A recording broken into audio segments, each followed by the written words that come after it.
What's up, geographers? Today we're going to be traveling across the country to go all the way to Israel to see the people there and interview them about what it's like to live there, the kind of food they have, the music they have, and a bunch of different questions. And we're going to be getting our answers straight from the people that live there. Should be a good time. Stick around with us. See you guys there. What's up, guys? So we've just arrived in Israel, and I'm here with one of the first people we met when we landed, Yosef Cohen, and he's going to summarize up the history of Israel so I can tell all you guys what it was like. So, Yosef, what's some of the history? Stop. What'd you call me? Yosef? That's not my name. What's your name? Is this like some sort of video?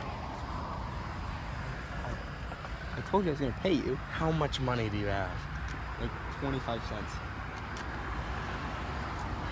Gotta do what you gotta do for a buck in this country.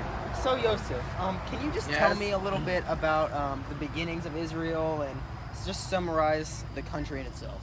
Yes, of course. Well, it all started back in 1948, when this great country became on its own and was no longer known under Palestinian rule. Truly great day for our nation. Yeah. Now, since then, we had many different things occur, like our massive conflict with Egypt, such as when we attempted to fire at an Egyptian blockade, which was very unsuccessful. And we had an ongoing war until 1979, and then we had a peace treaty to end our war. All right. Thank you very much. The money. Have a good day, Yosef. Put your phone back. What's up, guys? We're still here in Israel, and we're going to be going over a couple different things right now. The HDI, the Human Development Index, the total GDP, the GDP per capita, the total population, and the literacy rate, and we're going to be talking about it with an Israeli scientist.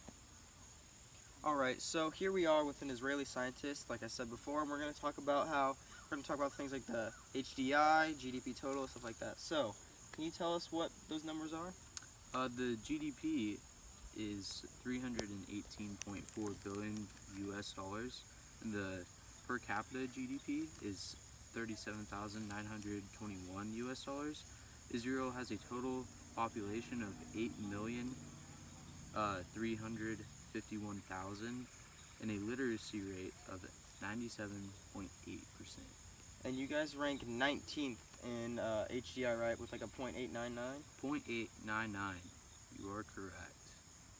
Okay, we're still in Israel, hanging out, and we're going to talk to an Israeli musician now about some of the music genres here and the instruments. Alright, we're here with our Israeli musician, and we're going to talk about the different genres of music here and some of the instruments. Alright, first I want to say thank you for having me, and before I answer any questions, go check out my mixtape on SoundCloud. But Israel has tons of different genres of music, such as Israeli rock, Israeli hip-hop, Sephardi music, and klezmer. Some of the instruments we've got here in Israel are the tibrol, the goblet drum, and the asor. Thank you very much. You're welcome.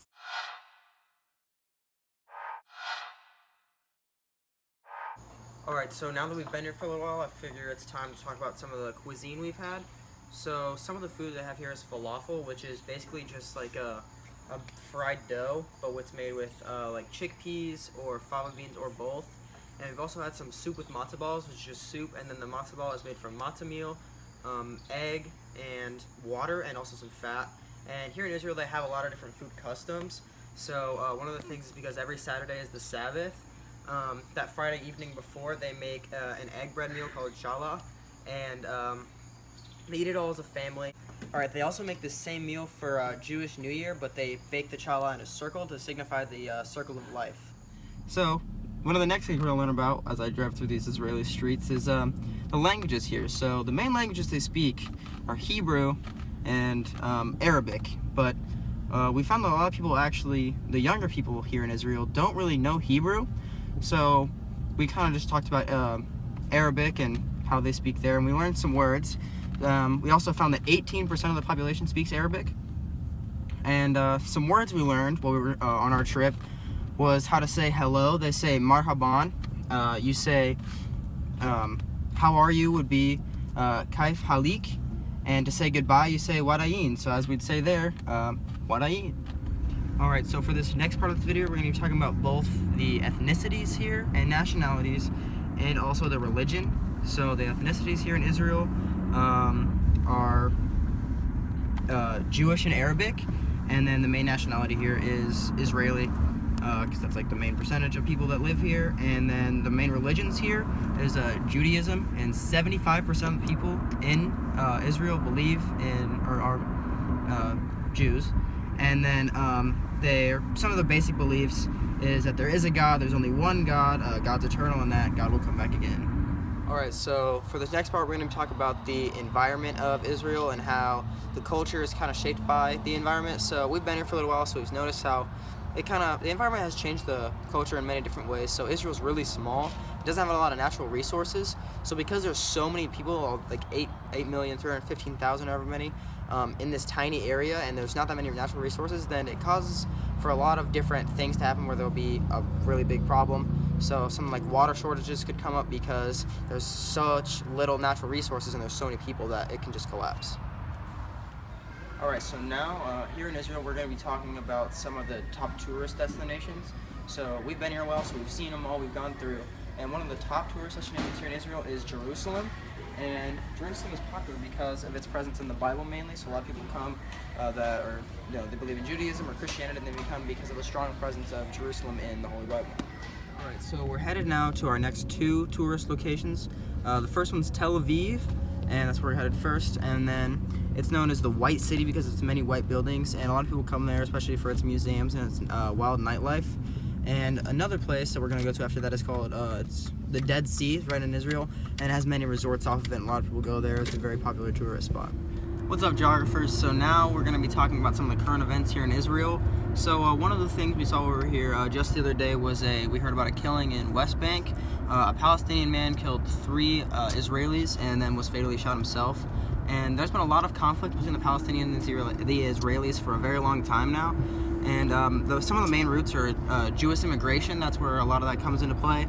And also the fact that Israelis had control over the West Bank and Gaza Strip for over 50 years, and there's been a big conflict between Palestine and the Israelis between that. For this last topic, we're going to be talking about some of the challenges that the country of Israel has faced and the challenges that the Israelis there face as well. So a lot of the challenges are just universal, so the country and the people kind of face the same ones. One of the challenges is that their ongoing conflict with Palestine, and because of this conflict, President Trump has actually begun attempting to form a peace settlement with Palestine so that the U.S. can go along with its plans to move the U.S. Embassy to Jerusalem. And another challenge here is that there is no successor to Netanyahu, which is the current prime minister. And although he's universally liked by the majority of the population, there's no real current person in place to follow after his reign, and the people don't want the government to pick someone that they don't like.